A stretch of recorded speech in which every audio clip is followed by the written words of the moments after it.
Hello and welcome to this primer on how to use your CIS 208 data files. I went through this in the welcome video. It's near the end at the first week. I thought that would kind of clear it up, but it seems to be some misunderstanding in what you're supposed to be doing. And there are a couple of ways to do this, but you need to pull in everything that's in those data files and let Expressions Web create a site from that. If you have images, it will pull those in and put them in the images directory. It gets all your HTML files and so forth. So rather than grading your projects and having to explain this every time, I thought it might be more beneficial for you and me actually to just go through it real quick. It will take just a minute to get you started. It doesn't matter what project you're working on. I'm gonna use project 8 or hour 8, excuse me, 7, because that's what everybody seems to be stuck on. So let me crank up Expressions Web here. And as you can see, this one's empty because I haven't opened anything. Now, some of you may be going over here and hitting import. I don't know. I go to Site, Open Site. Okay, now you need to, this is just previous sites. You need to browse for your data files, which I've got mine already located, but I put them in 208 data files. And there's some directories. So I'm going to do hour 7 lesson files. Now, don't drill down into it.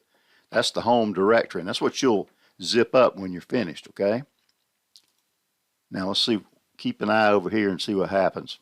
Most of you just have 2 HTML files, and that's not enough because when I open it up, your image links are broken because there's no images in your project. See, all that stuff has to be managed from within Expressions Web. In fact, that's what it's good at. And so if you're not using that feature, then you're missing out. I mean, that's the whole point. Okay, so let's open it and keep an eye over here under folder list. All right, you see what it did? I've got an HTML file, a JPEG file, a detail file, a starting point directory. I've got an images directory, and now you can move stuff.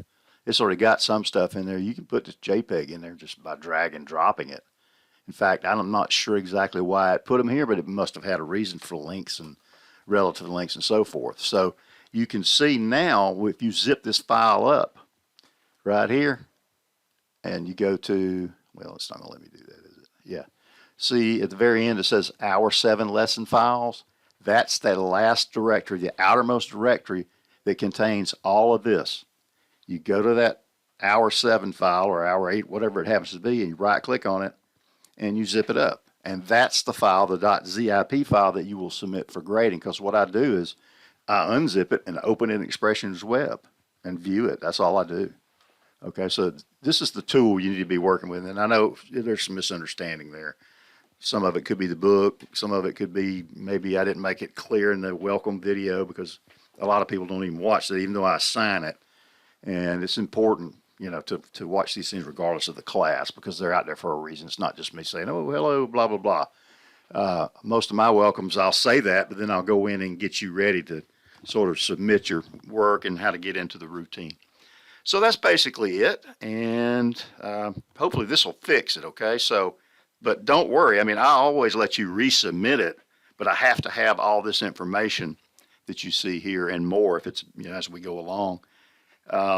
So that's all it is, and I'm not going to give you a 0 and make you keep that. I mean, I may give you a 0 and tell you what to do, but now I'll probably just say, go view this video that I'm about to post in YouTube, okay? All right, well, let me know if you need anything else. See you later.